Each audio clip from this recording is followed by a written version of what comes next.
Aman Benson. Le journal des stratèges. Boris Kalt.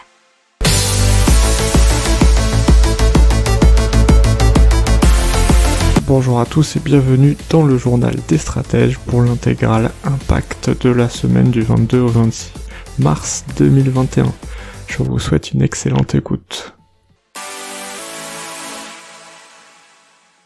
Donc on commence avec cette journée mondiale de l'eau et le rapport des Nations Unies pour la mise en valeur des ressources en eau. Il faut savoir que la quantité d'eau est la même sur Terre depuis 3 milliards d'années, que 97% de ces quantités d'eau sont dans les mers et les océans, que malheureusement ils sont trop salés, donc ne peuvent pas vraiment être utilisés, sauf pour quelques pays qui ont les moyens de la dessaler.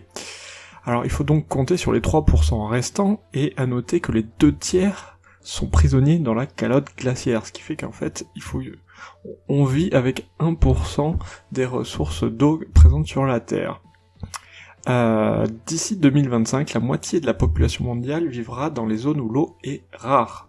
La production agricole utilise 69% des prélèvements en eau, alors que c'est seulement 4% du PIB, mais ce coût, c'est des enjeux d'emploi et de sécurité alimentaire, nous dit l'ONU, et donc, par conséquent, la paix plutôt mondiale. On a aussi un chiffre sur la production d'énergie qui en prélève 10%, et ça représente 20% du PIB mondial, et donc beaucoup d'emplois.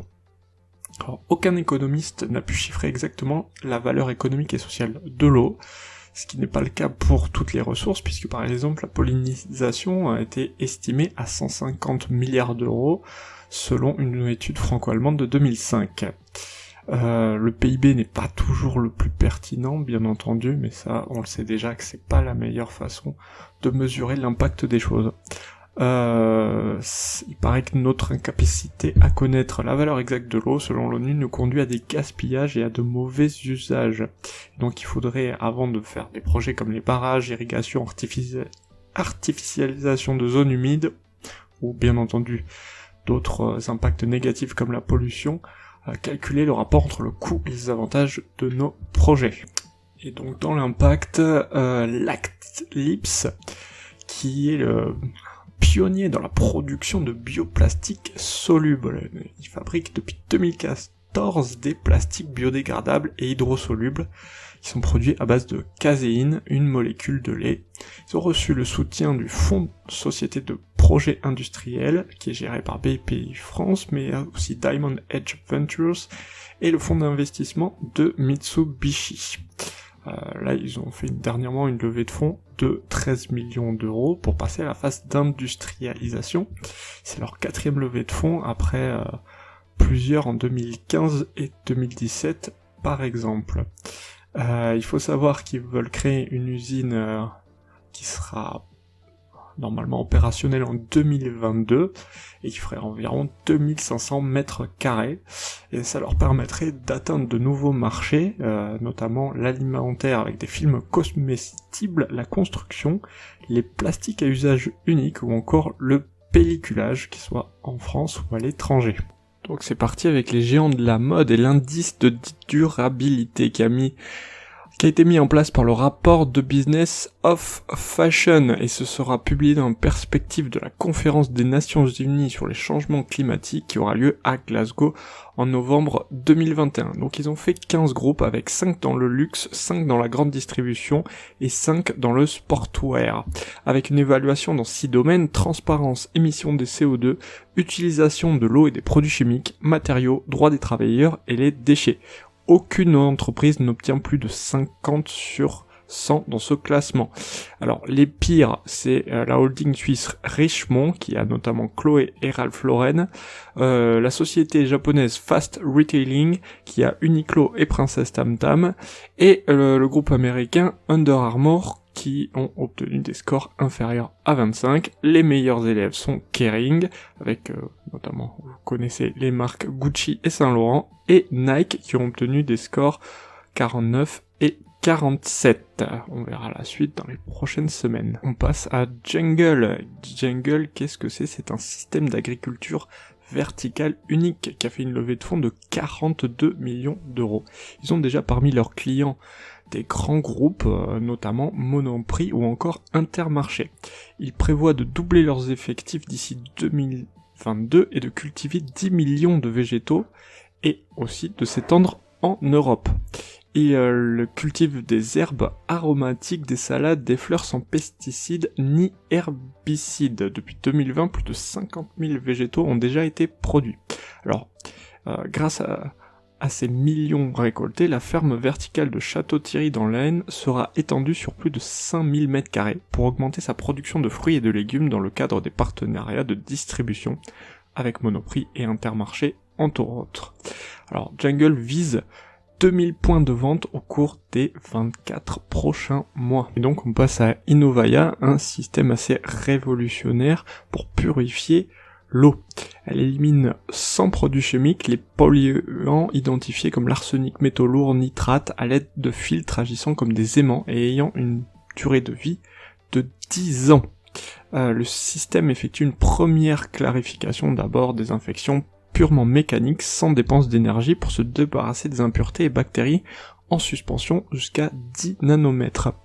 Alors, il faut savoir que Innovaya n'existe que depuis quelques années, et leurs premiers clients c'était des ONG au Laos, en République du Congo, aux Philippines.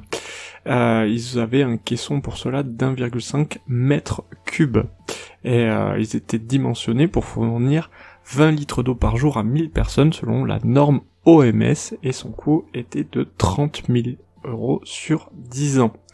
Mais Innovaya souhaite se diversifier auprès d'industriels en quête de solutions pour traiter leurs rejets, et dans ce cas-là, il ne s'agit plus d'assainir 20 000 par jour, mais par heure. On passe à Super Zero. Super Zero, ce sont des produits ménagers en vrac éco-responsables pour l'instant, seulement dispo en Belgique. Ils ont 25 points de vente, notamment Delhaize ou Carrefour. Ils ont déjà étonné, moi aussi ils sont étonnants, mais ils ont déjà écoulé 6 tonnes de lessive. Ils arrivent déjà à convaincre 2 à 3 supermarchés par mois et tablent sur 400 points de vente d'ici fin 2022. Ils ont une bouteille réutilisable qui peut être rincée à l'eau chaude tous les 2 ou 3 refil, comme ils disent, et peut être utilisée jusqu'à 50 fois. Alors les bouteilles, elles coûtent 1,50 € et côté lessive, c'est 24 à 25 centimes la dose, soit un peu moins de 6 € le litre, ce qui est par exemple 17 centimes la dose et EcoVert 30 centimes par dose. Alors le but, c'est bien sûr de faire un prix bas et surtout d'être écologique et éco-responsable. Alors il planifie, c'est en ça que c'est très intéressant, de diminuer par 20 le nombre de bouteilles plastiques utilisées dans un ménage. Donc un fonds de 50 millions d'euros pour la transition écologique de l'hôtellerie et la restauration. Alors il est en 2 volets, avec un volet 1 sur l'adaptation d'activités de restauration doté de 10 millions d'euros et un volet 2 de transition durable des activités touristiques qui est doté de 40 millions d'euros et qui sera effectif dès 2021. Et le versement de subventions suite à des appels à projets sélectionnés par un comité composé de l'opérateur du fonds et des bailleurs. Alors, dans un premier temps, il sera tourné vers l'emploi local des territoires, donc ça sera pour les territoires plutôt ruraux. Avec l'importance des circuits courts qui sera mis en avant, les déplacements bas carbone, le recyclage des biodéchets et la réduction du gaspillage alimentaire. Dans un deuxième temps, ça sera pour les milieux urbains, pour les offres de loisirs et les transports dits touristiques. Allez, on continue avec WeCycling qui a mis en place une boucle d'économie circulaire du recyclage des métaux stratégiques avec d'autres industriels, puisqu'ils achètent dans le monde entier des rebuts électriques et électroniques, ainsi que des produits manufacturés issus d'éco-organismes ou de démanteleurs. Alors il y a plusieurs étapes, ils sont démontés et broyés quand ils les récupèrent, puis une étape thermique et électrochimique, et ensuite ils les récupèrent sous forme d'anode, de sel ou soluble, Voilà. Après un passage au laboratoire afin de vérifier les normes et la qualité, ils sont revendus pour réutilisation selon les cours de Londres aux industries électroniques, pharmaceutiques, du luxe aéronautique, spatial et traitement de surface notamment. On continue avec Meatable qui est spécialisé dans la viande de synthèse et qui vient de boucler une levée de fonds de 47 millions de dollars. Donc, ils sont basés aux Pays-Bas sur le campus de Delft. Ils ont été fondés en 2018 et ils se concentrent actuellement sur la fabrication de viande artificielle de porc et de bœuf. Pour autant, apparemment leur process est adaptable pour toutes les espèces, y compris moutons et les poissons. La technologie reproduit le processus naturel de croissance des graisses et des muscles à partir de quelques cellules d'un animal. Ça permet apparemment de produire de la viande en seulement quelques semaines et qui aurait le même goût et la même texture qu'une pièce de viande traditionnelle. Cela a un impact écologique moindre puisque ça utilise moins de ressources naturelles et émet moins d'émissions de gaz à effet de serre. Bon, on n'a pas les chiffres exacts, mais c'est à voir. Et c'est un marché en pleine expansion qui devrait atteindre, selon Blue Horizon Corporation, 140 milliards de dollars d'ici 2030. Donc l'approvisionnement en électricité qui sera en mode vigilance pour les 3 prochains hivers selon RTE. Apparemment, il y aura des marges très faibles sur la période 2021-2024 et l'hiver prochain présente déjà un risque plus élevé qu'un hiver normal. C'est ce que nous dit Xavier Piéchazic, le président du gestionnaire du réseau haute tension. Alors, RTE a publié mercredi son bilan prévisionnel afin de donner perspective du système français à l'horizon 2030. Alors, les marges apparemment sont insuffisantes entre 2021 et 2024, acceptables entre 2024 et 2026, et plus confortables entre 2026 et 2030. Alors pour 2030, il prévoit une hausse modérée de la consommation d'électricité de l'ordre de 5% par rapport à 2019. Elle sera tirée par le développement des véhicules électriques, mais aussi la production d'hydrogène. Quant aux émissions de CO2, elles devraient diminuer de 30 à 40 millions de tonnes par an. On parle d'énergie marémotrice et d'abord sur une île au nord de l'Écosse qui fournit de l'électricité aux véhicules électriques. Et c'est situé sur Yell, Y-E-2-L, qui fait partie des îles Shetland. Le point de charge tire son électricité du Shetland Tidal Array de Nova Innovation, une installation qui a 4 turbines dans le Blue Mule Sound, un détroit entre Yell et une autre île appelée Unst. Nova Innovation, c'est le tout premier point de charge où les conducteurs peuvent faire le plein directement à partir d'une source d'énergie marémotrice. Il y a un système de stockage par batterie qui a également été déployé pour assurer un approvisionnement constant des véhicules. Le gouvernement écossais favorise ce genre d'initiative puisqu'ils veulent éliminer diesel et essence d'ici 2030. Le potentiel de l'énergie marine suscite de l'enthousiasme, mais pour autant son empreinte actuelle reste faible selon Ocean Energy Europe. Toujours dans l'énergie marémotrice, on va avoir une section à Londres sur la Tamise qui va tenter des essais technologiques. Ça sera entre les zones de Thamesmead et Woolwich, c'est au sud-est de Londres.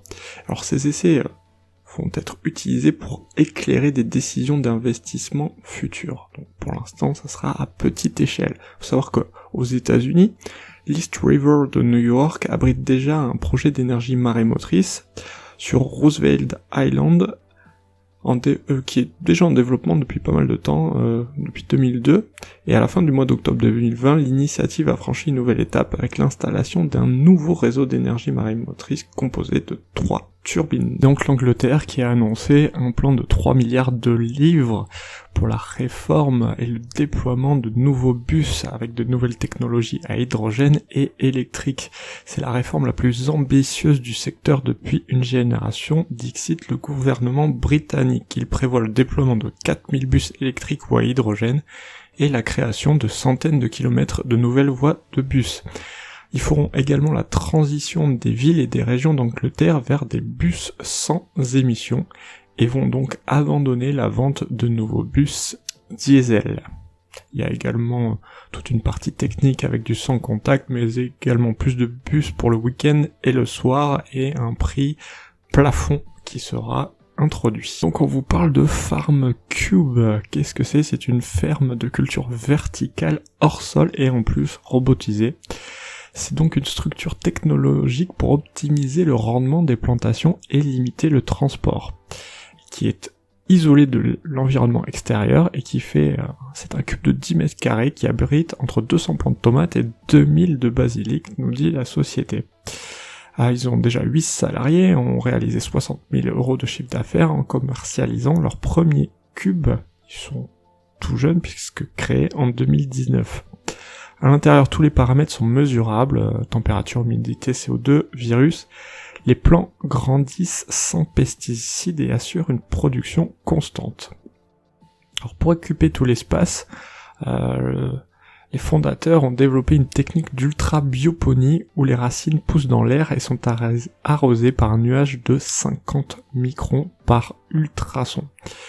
Alors ils souhaitent montrer des parcs de fermes et aussi développer leur R&D, c'est pour ça qu'ils cherchent 3 millions d'euros afin de concevoir un robot qui détecterait notamment les anomalies sur les plantes.